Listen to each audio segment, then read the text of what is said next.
Hello guys, welcome back to my channel जिसका नाम है chemistry and physics by Rahul Roy. आज की वीडियो में हम क्लास 9th का चैप्टर नंबर 3 पढ़ने जा रहे हैं जिसका नाम है एटम एंड मॉलिक्यूल। ये बहुत ही इंटरेस्टिंग चैप्टर है। इस चैप्टर से आपको केमिस्ट्री का काफ़ी बेस क्लियर हो जाएगा जो आगे जाके आपको किस 10th क्लास में काम आएगा और 9th क्लास में भी काम आएगा। तो ज़्यादा टाइम ना ख़राब करते हुए वीडियो को शुरू करते हैं। सबसे पहले what do you mean by atom, जैसे चैप्टर का नाम ही है एटम एंड मॉलिक्यूल। पहले एटम और मॉलिक्यूल के बारे में समझते हैं। एटम क्या होता है? The smallest unit of any non living object. किसी भी नॉन लिविंग ऑब्जेक्ट की सबसे स्मॉलेस्ट यूनिट जो होती है वो एटम होती है। जो भी नॉन लिविंग ऑब्जेक्ट है, जैसे मान लीजिए ब्रिक एक नॉन लिविंग ऑब्जेक्ट है तो ईंट जो है ईंट के एटम से मिलकर बना है, प्लास्टिक प्लास्टिक के एटम से बना है, वैसे ही ऑक्सीजन ऑक्सीजन के एटम से बना है, नाइट्रोजन नाइट्रोजन के एटम से बना है, हाइड्रोजन हाइड्रोजन के एटम से बना है। तो ये क्या है? एटम है। एटम क्या होता है? किसी भी नॉन लिविंग ऑब्जेक्ट की सबसे स्मॉलेस्ट यूनिट होती है। इसी तरीके से मॉलिक्यूल क्या होते हैं? कहता है व्हेन टू और more atom combine together to complete their stability is called molecule. जब दो या दो से ज़्यादा एटम कंबाइन होते हैं, अब ये कम्बिनेशन क्यों होता है? अपनी स्टेबिलिटी को बढ़ाने के लिए, अपने आप को स्टेबल करने के लिए। जब ये ऐसा होता है तो क्या बनता है? मॉलिक्यूल।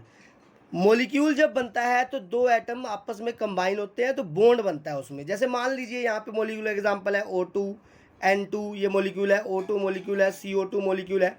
अगर आपको बोला जाए कि आपके पास ऐसे दिया हुआ है 2C, तो ये एटम है या मॉलिक्यूल है? तो ये है एटम, क्योंकि यहाँ पे है दो कार्बन के एटम, यहाँ पे कार्बन कार्बन के बीच में बॉन्ड नहीं बना है। जैसे वैसे ही बोल दिया जाएगा 2O, तो ये दो ऑक्सीजन के एटम है यहाँ पे। वैसे यहाँ पे देखिए O2 यानी और O के बीच में बॉन्ड बना है, और यहाँ पे कंबाइन हुए हैं, केमिकली रिएक्ट हुए हैं, तो O2 मॉलिक्यूल बना है। यहाँ पे 2O यानी ये दो ऑक्सीजन के एटम है। तो इसमें आप डिफ्रेंशिएट कर लीजिएगा, एग्जाम में गलती मत करिएगा। नेक्स्ट आता है सब atomic particle of an atom. Atom के अंदर क्या क्या चीज़ें होती है? अगर आपको 1 नंबर का क्वेश्चन आता है एटम के सब एटॉमिक पार्टिकल क्या क्या होते हैं, तो उनके नाम है electrons, proton and neutron. Electron के ऊपर क्या चार्ज होता है? नेगेटिव चार्ज, ये याद रखिएगा। प्रोटॉन पे चार्ज होता है पॉजिटिव, न्यूट्रॉन पे नो चार्ज होता है, कोई भी चार्ज नहीं होता है, जीरो नहीं बोलना है हमें। इसी तरीके से जो इलेक्ट्रॉन का जो मास होता है वो होता है 9.10 इंटू 10⁻⁻31 किलोग्राम। इसी तरीके से प्रोटॉन और न्यूट्रॉन का जो मास होता है अप्रोक्सीमेटली सेम ही होता है, 6.67 इंटू 10⁻⁻27 किलोग्राम। नेक्स्ट आता है यहाँ पे एटॉमिक नंबर। एटॉमिक नंबर क्या होता है? Number of proton present in an atom. किसी एटम के अंदर कितने प्रोटॉन है वो उसका एटॉमिक नंबर बताते हैं। For example atomic number of hydrogen होता है 1, एटॉमिक नंबर ऑफ सोडियम होता है 11, एटॉमिक नंबर ऑफ पोटेशियम क्या होता है 19। मतलब हाइड्रोजन के पास 1 प्रोटॉन है, सोडियम के पास 11 प्रोटॉन है, पोटेशियम के पास है 19 प्रोटॉन। और एक चीज़ याद रखिएगा, नंबर ऑफ प्रोटॉन जो होते हैं वो नंबर ऑफ इलेक्ट्रॉन के बराबर होते हैं। जैसे सोडियम है, सोडियम का एटॉमिक नंबर 11 है तो इसके पास प्रोटॉन भी 11 होंगे, इलेक्ट्रॉन भी 11 होंगे। मैग्नीशियम का एटॉमिक नंबर 12 है तो इसके पास प्रोटॉन भी 12 होंगे और इलेक्ट्रॉन भी क्या होंगे? 12 होंगे। तो यहाँ पे हमारे पास फर्स्ट 20 एलिमेंट है, उनके एटॉमिक नंबर लिखे हुए हैं। ये एटॉमिक नंबर के हिसाब से अरेंज किए गए हैं, increasing order of atomic number. तो हम इसको ये आपको याद करने का तरीका भी बताएंगे और ये 20 एलिमेंट आपको 10 तक काम आएंगे, तो हमें याद करना बहुत ज़रूरी है। जैसे पहला है hydrogen, helium, lithium, beryllium, boron, carbon, nitrogen, oxygen, fluorine, neon, sodium, magnesium, aluminium, silicon, phosphorus, sulphur, chlorine, argon, potassium and calcium. तो ये 20 एलिमेंट है हमारे पास। अब इनके सिंबल्स हैं ये देखिए, सिंबल कैसे लिखा जाता है? अगर सिंबल में दो आपके पास अल्फ़ाबेट है तो फर्स्ट अल्फ़ाबेट कैपिटल होगा और सेकंड क्या होगा? स्मॉल। जैसे ये तो फर्स्ट है तो अगर एक ही अल्फ़ाबेट है तो वो कैपिटल ही होगा। जैसे में दो अल्फ़ाबेट है तो फर्स्ट वाला कैपिटल होगा और सेकंड वाला स्मॉल होगा। तो इसको ध्यान में रखें, दोनों कैपिटल ना लिखे या दोनों स्मॉल ना लिखे, अदरवाइज आपका ये गलत हो जाएगा। जैसे एल्यूमिनियम में ए कैपिटल है और सेकंड वाला एल क्या है? स्मॉल है। अब इनको याद करने का तरीका है, आपको बिल्कुल हमारे पास जो भी वीडियो बनेगी, जो भी चीज़ आपको समझाई जाएगी, उसमें रट्टा मारने की कोई ज़रूरत नहीं होगी, सब कुछ हम समझ के करेंगे। जैसे यहाँ पे देखिए, याद करने के लिए पहले 10 एलिमेंट को याद करने का तरीका है hi hello listen, BBC news of France New York. High से H से हाइड्रोजन, He हेलो से हीलियम, Li लिसन से लिथियम, B से बेरिलियम, B से बोरोन, C से कार्बन, N से नाइट्रोजन, O से ऑक्सीजन, F से फ्लोरीन और Ne से नियोन। इसी तरीके से नेक्स्ट 11 से लेके 20 तक एलिमेंट, नाना मामा अंकल सभी पड़ोसियों समेत कल आगरा को चलेंगे। तो ये भी 20 एलिमेंट को याद करने के नेक्स्ट 11 एलिमेंट को याद करने के तरीका यहाँ पे मैंने आपको बता दिया है, नेक्स्ट 10 एलिमेंट को याद करने का। तो इस तरीके से हम 20 एलिमेंट याद कर लेंगे। बस हम ये सेंटेंस याद करेंगे, 2-4 बार इसको देखेंगे, लिखेंगे, तो ऑटोमेटिकली हमें ये अच्छी तरह से याद हो जाएगा। नेक्स्ट आता है आपके पास वैलेंसी निकालना। वैलेंसी क्या होता है? वैलेंसी होती है combining capacity of an atom. कहता है कि एक एटम कितने एटम के साथ कंबाइन होता है, वो उसकी वैलेंसी बताता है। और दूसरी डेफिनेशन हम बताएं तो वैलेंसी क्या होता है? It is defined as number of electrons present in outermost shell of an atom. किसी एटम के सबसे बाहर वाली शेल में जितने इलेक्ट्रॉन प्रेजेंट होते हैं वो उसकी वैलेंसी को बताते हैं। जैसे यहाँ पे ध्यान दीजिएगा, वैलेंसी निकालने की बहुत आसान सी ट्रिक बता रहा हूँ मैं आपको। यहाँ पे बता रहा है कि किसी एटम के सबसे बाहर वाली, सबसे आउटर मोस्ट शेल के देखना है, उस पर जितने इलेक्ट्रॉन होंगे वो उसकी वैलेंसी को बताएंगे। तो एक हमें मैजिक नंबर याद रखना है। तो मैजिक नंबर है 288 288 ये मैजिक नंबर याद रख लेंगे। जो ये 2 है ये पहला सेल है, ये के सेल से रिप्रेजेंट होगा, यानी पहले सेल में 2 ही इलेक्ट्रॉन आ सकते हैं मैक्सिमम। अगर आपके पास एक है तो एक ही भरने हैं, आपने 2 नहीं भरने हैं। वैसे आगे जाके मैं आपको एग्जांपल में भर के दिखाऊंगा, लेकिन इसकी कैपेसिटी 2 की है, 2 से ज़्यादा नहीं आ सकते। अगर 2 से ज़्यादा है तो इसमें 2 भरेंगे, अगले वाले में एल सेल में 8 आ सकते हैं। अगर 8 से कम है तो उतने भर देंगे, अगर 8 से ज़्यादा है तो इसमें 8 ही भरेंगे, फिर नेक्स्ट में जाएंगे। अगर इसमें भी 8 से कम है तो उतने ही भरेंगे, 8 से ज़्यादा है तो नेक्स्ट में जाएंगे। तो आपको एक नंबर का क्वेश्चन भी आ सकता है कि एल सेल में मैक्सिमम कितने इलेक्ट्रॉन आ सकते हैं, एम में कितने आ सकते हैं, के में कितने आ सकते हैं। तो जैसे यहाँ पे आपको दिख रहा है तो उसका आप आंसर लिख देंगे। जैसे अब मैं वैलेंसी निकाल के दिखाता हूँ। जैसे सोडियम के एटॉमिक नंबर 11 है, तो इलेक्ट्रॉन भी 11 है, प्रोटॉन भी 11 है। तो हम वैलेंसी निकालते टाइम ये देखिए इलेक्ट्रॉन्स की बात है तो इलेक्ट्रॉन्स भरते हैं। तो 11 इलेक्ट्रॉन कैसे भरे जाएंगे? देखिए पहले के सेल है, ये के सेल में कितने इलेक्ट्रॉन आ सकते हैं? 2। तो याद रखना है यहाँ पे 2 भर दिए। तो हमारे पास 2 से ज़्यादा है इसलिए 2 भर दिए। तो नेक्स्ट कितने 11 थे, 11 में से 2 भर दिए, हमारे पास 9 रह गए। तो नेक्स्ट में कितने आ सकते हैं? 8 आ सकते हैं। तो 8 भर दिया, 1 2 3 4 5 6 7 8। 8 और 2 कितने हो गए? 10। अब कितने रह गए? 11 में से 10 भर दिए, कितने बच गए? 1 बच गए। तो आउटर मोस्ट सेल में सोडियम के पास आउटर मोस्ट सेल में इलेक्ट्रॉन कितने हो गए? 1। तो वैलेंसी सोडियम की जो है, ध्यान दीजिएगा, जो वैलेंसी है सोडियम की वो क्या हो जाएगी? 1। नेक्स्ट इसी तरीके से और देखते हैं हम। तो वैलेंसी अलग अलग तरीके से निकाल लेंगे यहाँ पे हम। जैसे कैल्शियम की बात करते हैं, कैल्शियम का एटॉमिक नंबर 20 है, तो नंबर ऑफ इलेक्ट्रॉन कितने हैं? 20 है। तो भरेंगे, पहले वाले में कितने भरेंगे? 2 ही आ सकते हैं। नेक्स्ट में कितने भरेंगे? 8। 1 2 3 4 5 6 7 8। 8 और 2 को कितने हो गए? 10। फिर 10 और रह गए। फिर अगले वाले में कितने आ सकते हैं? 8। 1 2 3 4 5 6 7 8। तो 8 2 और 8 तो कितने हो गए? 18। तब एक 2 रह गए तो एक और सेल लेके आएंगे। तो इस सेल में कितने आ जाएंगे? 2। तो आउटर मोस्ट सेल में 2 इलेक्ट्रॉन कितने हैं? 2। तो कैल्शियम की जो वैलेंसी है, वैलेंसी जो है कैल्शियम की, ये क्या होगी? 2। नेक्स्ट आते हैं, नेक्स्ट कॉन्सेप्ट को समझते हैं। Valency is never greater than 4। इसका मतलब है वैलेंसी कभी भी 4 से ज़्यादा नहीं हो सकती। वैलेंसी 1 हो सकती है, 2 हो सकती है, 3 हो सकती है, 4 हो सकती है। अगर 4 से ज़्यादा आउटर मोस्ट सेल में इलेक्ट्रॉन है तो हम वैलेंसी कैसे निकाल लेंगे, उधर बताते हैं। If outermost shell contain more than 4 electron then valency is defined as 8 minus number of electrons present in outermost shell of an atom. इसका मतलब है अगर आउटर मोस्ट सेल में 4 से ज़्यादा इलेक्ट्रॉन हैं तो वैलेंसी कैसे निकाल लेंगे? 8 में से वो इलेक्ट्रॉन माइनस कर देंगे जो आउटर मोस्ट सेल में है, जितने भी हैं, अगर ये 4 से ज़्यादा है तो। जैसे फॉर एग्जांपल नाइट्रोजन का एटॉमिक नंबर 7 है, तो इलेक्ट्रॉन 7 है, तो भरेंगे पहले वाले में 2, सेकंड वाले में 1 2 3 4 5। तो वैलेंसी तो 5 होगी नहीं। तो मेरे कहने का मतलब है कि वैलेंसी मैक्सिमम 4 ही हो सकती है। तो वैलेंसी निकालने के लिए क्या करेंगे? 8 में से आउटर मोस्ट सेल में कितने हैं? 5। तो 8 में से 5 करेंगे तो वैलेंसी क्या आ जाएगी? 3। उसी तरीके से आर्गन है, आर्गन का एटॉमिक नंबर है 18, तो इसके पास इलेक्ट्रॉन भी कितने होंगे? 18 होंगे। तो भरेंगे पहले वाले में 2, सेकंड वाले में 1 2 3 4 5 6 7 8। 8 और 2 कितने हो गए? 10। कितने बच गए? 8। तो 1 2 3 4 5 6 7 और 8। तो आउटर मोस्ट सेल में कितने हैं 8, तो वैलेंसी कैसे निकलेंगे 8 में से आउटर मोस्ट सेल में जितने हैं यानी 4 से ज़्यादा है तो 8 में से 8 माइनस कर देंगे तो वैलेंसी क्या होगी 0। एक बात याद रखिएगा, जो हीलियम है वो सेकेंड एलिमेंट है, सेकेंड नंबर का एलिमेंट, इसकी वैलेंसी भी क्या होगी 0। तो आप पहले 20 एलिमेंट की वैलेंसी निकालिएगा तो आपके पास प्रैक्टिस हो जाएगी, जैसे मैंने आपको 20 एलिमेंट पहले दिखाया है उस तरीके से। उसी तरीके से अब केमिकल फार्मूला बनाना आता है कंपाउंड का। ये इसके बाद ये वाला देखने के बाद आप अगर वैलेंसी निकाल ले रहे हैं तो इसके बाद आप किसी भी कंपाउंड का फार्मूला बना सकते हैं। जैसे मान लीजिए आपको बोला है सोडियम और ऑक्साइड। एक चीज़ याद रखिएगा, फार्मूला बनाते टाइम जब हम ये लेंगे, जैसे सोडियम लिया तो अकेला ही लेना है, एलिमेंटल फॉर्म में लेना है। सोडियम है तो अकेला सोडियम लेनी है। ऑक्साइड किससे बनता है ऑक्सीजन से, तो अकेला ऑक्सीजन ले लेंगे। अब सोडियम है, सोडियम की वैलेंसी क्या लिखेंगे 1, ऑक्सीजन की वैलेंसी यहाँ पे लिखेंगे 2 होती है, जैसे मैंने अभी बताया, आप निकाल लीजिएगा। जो सोडियम है, अब इसके ऊपर +1 और इसके ऊपर -2 चार्ज कैसे लगाना है, इस चीज़ को, इस ट्रिक को समझिएगा। वैलेंसी पहले लिख लीजिएगा।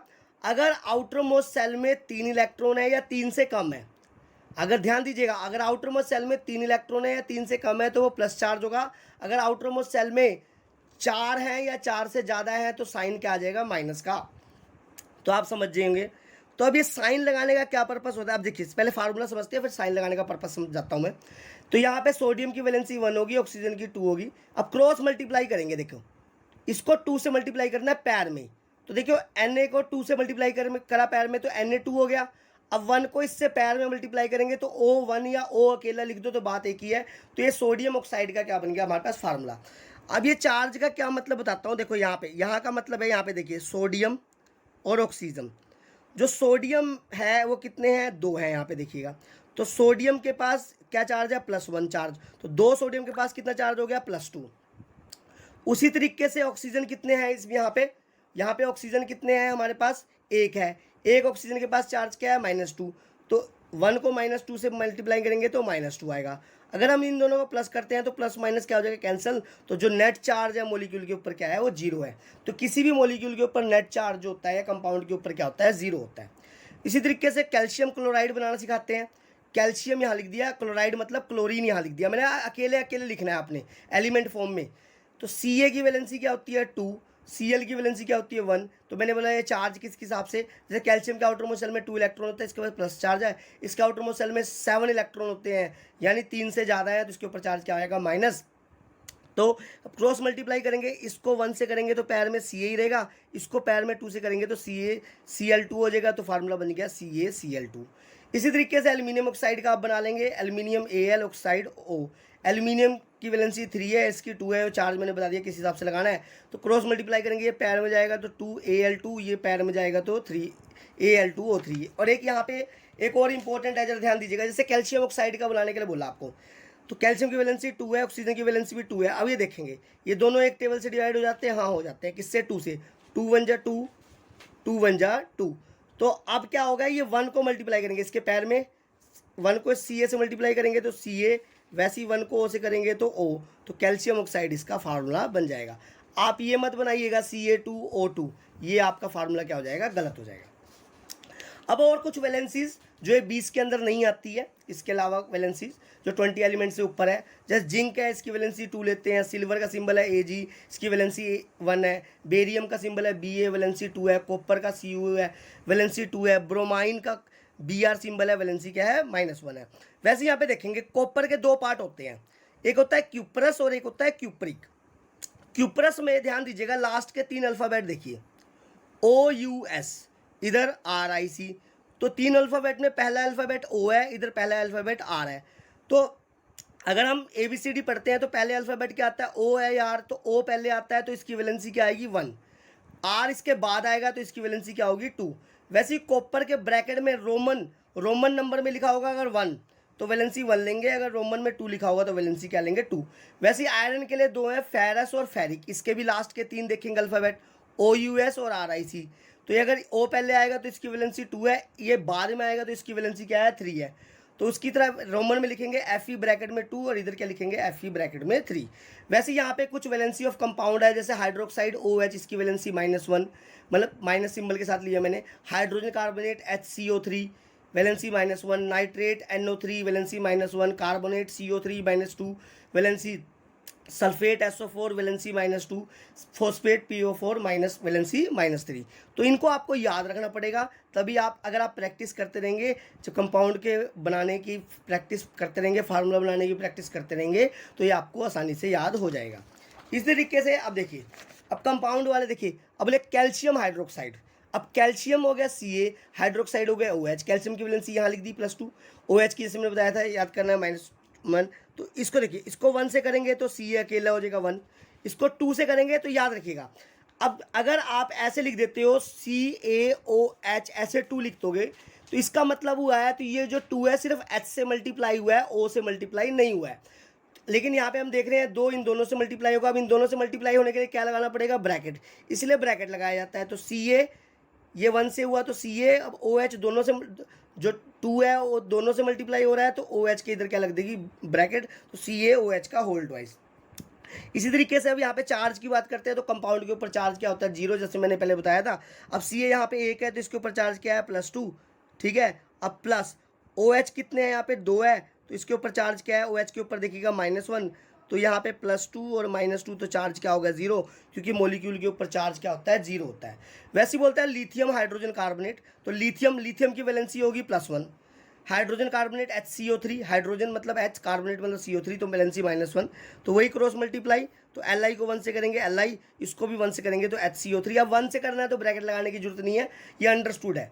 वैसे ही सोडियम सल्फेट, सोडियम का सिंबल +1, सोडियम का सिंबल Na और वैलेंसी +1, सल्फेट का SO4 वैलेंसी -2, ये क्रॉस मल्टीप्लाई, ये 2 से किया तो Na2, ये 1 से हुआ तो एज रहेगा। वैसे ही कैल्शियम कार्बोनेट, ध्यान दीजिएगा। अब कैल्शियम कार्बोनेट, कैल्शियम की वैलेंसी 2, कार्बोनेट की 2, तो देखो जैसे मैंने बताया था दोनों एक टेबल से जब कटता है तब देख काट देंगे, तो ये क्या बच गया +1 और ये क्या बच गया -1, तो क्रॉस मल्टीप्लाई, इसको 1 से करेंगे Ca, इसको 2 से करेंगे तो सॉरी इसको 1 से करेंगे तो CO3, तो CaCO3 इसका फार्मूला हो गया। नेक्स्ट आता है आपके पास मास नंबर। मास नंबर का क्या फार्मूला होता है, ये होता है number of proton plus number of neutron present in an atom. किसी एटम में कितने प्रोटॉन है कितने न्यूट्रॉन है, वो मास नंबर को बताता है। For example mass number of sodium है 23 AMU। अब AMU या U, AMU का मतलब होता है एटॉमिक मास यूनिट, यानी एटॉमिक मास को जिसमें एक्सप्रेस किया जाता है, जिस यूनिट में एक्सप्रेस किया होता है वो होता है AMU, या शॉर्ट फॉर्म में से U भी लिखते हैं। वैसे ही मास नंबर ऑफ कैल्शियम है 14 AMU या U। अब देखिए ये समझ आ जाएगा आपको कैसे है ये। अब देखिए AMU क्या होता है, एटॉमिक मास यूनिट क्या होता है, अगर बोलेगा डिफाइन एटॉमिक मास यूनिट, तो it is defined as 1/12 of mass of 1 carbon atom. ये 1/12 होता है मास ऑफ 1 कार्बन एटम, तो 1/12, ध्यान दीजिएगा 1/12, तो मास ऑफ 1 कार्बन एटम कितना होता है, 12 होता है, तो ये कितना आ जाएगा 1, तो 1 AMU किसके बराबर होगा, 1 के बराबर होगा, ध्यान दीजिएगा। वैसे ही एटॉमिक मास क्या होता है, ध्यान दीजिएगा, atomic mass it is defined as mass of an atom. एक एटम का जो मास होगा वो एटॉमिक मास होगा। जैसे हाइड्रोजन एक एटम है तो इसका मास है 1U, तो ये एटॉमिक मास हुआ हाइड्रोजन का। वैसे एल्यूमिनियम एक एटम है तो इसका मास है 27U, तो ये एटॉमिक मास हो गया एटम के। इसी तरीके से ग्राम एटॉमिक मास कहता है if atomic mass is expressed in a gram it is known as gram atomic mass. अगर एटॉमिक मास को ग्राम में एक्सप्रेस कर दिया जाए तो वो क्या हो जाता है, ग्राम एटॉमिक मास। जैसे हाइड्रोजन का एटॉमिक मास था 1 AMU, अगर हाइड्रोजन का ग्राम एटॉमिक मास बोलेगा तो U की जगह बस क्या लग जाएगा, ग्राम, तो ये हो जाएगा 1 ग्राम। वैसे ही एल्यूमिनियम का एटॉमिक मास था 27U, तो एल्यूमिनियम का ग्राम एटॉमिक मास क्या हो जाएगा, 27 ग्राम। इसी तरीके से आगे चलते हैं, तो ये मैंने 20 तक एलिमेंट के मास नंबर लिखे हुए हैं और इनको याद करने की ट्रिक बताता हूँ थोड़ा सा। 20 तक एलिमेंट के मैंने मास नंबर लिखे हुए हैं और इनको हमने रटना नहीं है, जैसे मैंने पहले आपको बताया था। तो हम मैं इसको याद करने की ट्रिक बताता हूँ। जैसे देखिए देखिए जिन पे मैं इनको बॉक्स में अंडरलाइन कर रहा हूँ उसको छोड़ दीजिएगा, बस उन 5 एलिमेंट को छोड़ के यहाँ पे ये ट्रिक कामयाब होगी आपकी बिल्कुल। इन 5 एलिमेंट को छोड़ के 5 एलिमेंट को छोड़ दीजिएगा, बाकी सबके लिए ये ट्रिक क्या है आपकी एप्लीकेबल है। ध्यान दीजिएगा, इस ट्रिक को मैं आपके पास समझाने जा रहा हूँ। अगर देखिए अब हमें पता है, ध्यान दीजिएगा थोड़ा सा मैं समझाता हूँ आपको। यहाँ पे देखिए ये हाइड्रोजन, देखिए हीलियम लिथियम, अब ये देखिए हाइड्रोजन पहले नंबर पे है, हीलियम दूसरे नंबर पे है, लिथियम तीसरे नंबर पे है, बेरिलियम चौथे पे है, बोरोन 5वें पे है, कार्बन 6th पे है। तो आपको एटॉमिक नंबर तो पता लग जाएंगे अगर 20 तक एलिमेंट आपको याद होंगे। तो देखिए अगर ध्यान दीजिएगा इधर थोड़ा सा कॉन्सेप्ट समझिएगा, इफ एटॉमिक नंबर, ध्यान दीजिएगा, if atomic number is even, अगर आपका एटॉमिक नंबर इवन है तो देयरफॉर मास नंबर निकालना जो होगा, मास नंबर कैसे निकालेंगे, 2 इंटू एन करके, जो एन होगा ये एटॉमिक नंबर होगा, याद रखिएगा। जैसे मुझे कार्बन का मास नंबर निकालना है तो कार्बन का एटॉमिक नंबर 6 है, तो 6 क्या इवन है, ध्यान दीजिएगा, 2 के टेबल से कटेगा, ये 2 से कट जाएगा, 2 से डिवाइड होगा, तो ये 6 है, तो 6 है तो ध्यान दीजिएगा, तो इवन है तो मास नंबर कैसे निकलेंगे कार्बन का, जैसे कार्बन का जो मास नंबर है वो हो जाएगा 2 इंटू एन की जगह एटॉमिक नंबर यानी 6, तो ये आ जाएगा 12U या 12 AMU। उसी तरीके से आप मैग्नीशियम की बात करते हैं, मैग्नीशियम का एटॉमिक नंबर 12 है, तो ये भी इवन है, तो मास नंबर निकालने के लिए 2 इंटू एन, एन की जगह क्या आ जाएगा 12, तो ये कितना आ जाएगा 24U। तो देखो मैं यहाँ पे टेबल में दिखाता हूँ आपको, देखो कार्बन का 12U था मास नंबर और मैग्नीशियम का क्या है 24U, तो यहाँ पे चेक करेंगे, देखिए कार्बन का 12U है, मैग्नीशियम का क्या है 24U। इसी तरीके से if atomic number is odd, ध्यान दीजिएगा, if atomic number is odd तो देयरफॉर मास नंबर कैसे निकाल लेंगे, उसको क्या करेंगे 2n + 1, यहाँ पे भी n क्या है एटॉमिक नंबर है। जैसे एल्युमिनियम है, एल्युमिनियम 13 नंबर पे आता है, तो 13 ओड नंबर है, तो एल्युमिनियम का एटॉमिक नंबर 13 है, तो इस मास नंबर निकालने के लिए 2 इंटू एन की जगह क्या आ जाएगा 13 + 1, 13 2 जा 26 और 1 क्या हो गया 27U, ये एल्युमिनियम का मास नंबर हो गया। इसी तरीके से आप फॉस्फोरस का निकाल सकते हैं, फॉस्फोरस 15 नंबर है, इसका एटॉमिक नंबर 15 है, तो मास नंबर क्या होगा 2 इंटू एन, एन की जगह 15 + 1, तो ये कितना आ जाएगा 31 आ जाएगा। तो यहाँ चेक कर लेते हैं, देख लीजिए टेबल में, एल्युमिनियम का मास नंबर 27, देखिए हमने यहाँ पे 27 निकाला है, फॉस्फोरस का 31, ये देखिए 31 निकाला है। तो आशा करता हूँ ये आपको समझ आ गया होगा, इस तरीके से आप 20 एलिमेंट के मास नंबर निकाल लेंगे। बस जिनको मैंने अंडरलाइन किया है 5 एलिमेंट के आपको याद रखने पड़ेंगे, इन पे ये फार्मूला एप्लीकेबल नहीं होगा। उसी तरीके से होता है मोलिकुलर मास, मोलिकुलर मास जैसे पहले एटॉमिक मास पढ़ा, अब molecular mass, it is defined as mass of molecule, जो मोलिक्यूल का मास होगा वो मोलिकुलर मास होगा। जैसे CaCO3 मोलिक्यूल है तो इसका मोलिकुलर मास कितना है 100 AMU, इसका भी हम निकालने सिखाएंगे आगे आपको। NaOH सोडियम हाइड्रोक्साइड भी एक मोलिक्यूल है, इसका मोलिकुलर मास है 40 AMU। अगर ग्राम मोलिकुलर मास बोलेगा तो वही मोलिकुलर मास को किस में एक्सप्रेस कर देंगे, ग्राम में। जैसे कैल्शियम कार्बोनेट का ग्राम मोलिकुलर मास है 100 ग्राम, वैसे सोडियम हाइड्रोक्साइड का ग्राम मोलिकुलर मास है 40 ग्राम। इसी तरीके से आगे चलते हैं, यहाँ पे देखो मोलिकुलर मास निकालना मैं आपको सिखाता हूँ। जैसे अभी देखिए CaHCO3 का होल ट्वाइस, पहले इनमें क्या है हमें ये पता करना है कि कौन कितना है। देखो पता करने के लिए पैर में देख लेंगे, देखो Ca के पैर में कुछ नहीं है तो Ca1 होगा। अब ये 2 है तो ये 2 पूरी ब्रैकेट से मल्टीप्लाई होगा, हर एक एलिमेंट के पैर वाले नंबर से मल्टीप्लाई होगा। पहले हाइड्रोजन को चेक करते हैं, हाइड्रोजन के पैर में क्या है 1 है, तो 2 1 जा 2, तो हाइड्रोजन 2 हो गया। कार्बन के पैर में भी 1 है तो 2 1 जा 2, तो कार्बन भी कितना हो गया 2। ऑक्सीजन के पैर में 3 है तो 3 2 जा 6, तो ऑक्सीजन क्या हो गया 6। अब मास नंबर निकालते हैं हम कैसे, देखो कैल्शियम 1 है तो 1 इंटू Ca फिर प्लस, हाइड्रोजन 2 है तो 2 इंटू H फिर प्लस, कार्बन 2 है तो 2 इंटू C प्लस, ऑक्सीजन 6 है तो 6 इंटू O। अब देखिए कैल्शियम का यहाँ पे मास नंबर है 40, हाइड्रोजन का 1 है, कार्बन का 12 है, ऑक्सीजन का 16 है, तो इनको सोल्व करके यहाँ पे क्या आ जाएगा 166 AMU, ये कैल्शियम हाइड्रोजन कार्बोनेट का आपका मास नंबर आ गया। वैसे ही Al2O3 का देखते हैं, तो ये देखिए Al कितने हैं 2 हैं, पैर में देखिए 2 है तो 2 इंटू Al हो जाएगा, फिर प्लस ऑक्सीजन कितने हैं 3 है तो 3 इंटू O हो जाएगा, तो 2 इंटू एल्यूमिनियम का मास नंबर यहाँ पे 27, 3 इंटू ऑक्सीजन का 16, ये प्लस करके क्या आ जाएगा 102 आ जाएगा AMU में, एटॉमिक मास यूनिट। तो आशा करता हूँ कि ये जो चैप्टर है वो आपको अच्छी तरह से समझ आया होगा। इसमें जो मेरी दी गई इन्फॉर्मेशन होगी वो काफ़ी क्लियर होगी आपको और इन्फॉर्मेटिव रही होगी। अगर ये आपको क्लियर नहीं है तो प्लीज़ मुझे कमेंट में लिख के भेजिए, मैं आपका सॉल्यूशन के ऊपर एक और वीडियो बना के भेजूँगा। तो प्लीज़ अगर आपको ये वीडियो पसंद आई है तो प्लीज़ मेरे चैनल को सब्सक्राइब करें, शेयर करें, लाइक करें, ताकि आप जैसे और भी नीडी पर्सन की हेल्प हो जाए और मुझे सपोर्ट करें। Thank you.